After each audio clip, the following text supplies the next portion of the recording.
Basi huo ukweli ni mgumu kusemwa, lakini nyinyi wa Katoliki tuufie huo, na kweli kuna watu mtakufa kwa hilo.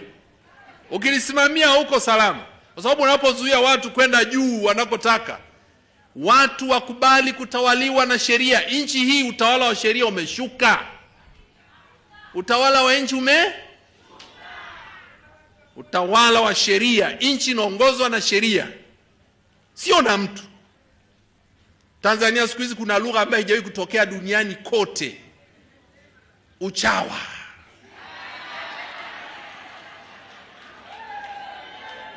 Katika karne ya 21 hakuna nchi inayoongoza kwa uchawa, ni Tanzania.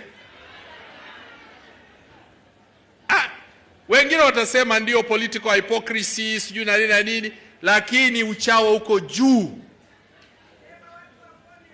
Asio nione mimi, ukweli utawale. Ibara ya 28, mamlaka ya wananchi, sovereignty of the country, sovereignty of the country imewekwa kwa watu, sio kwa mtu.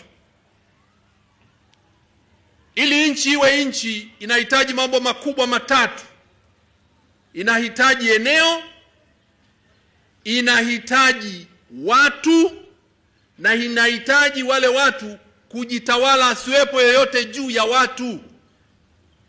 Nchi inahitaji sovereignty, inahitaji territory, na inahitaji people. Sio people wa ile chama chenu kile, people.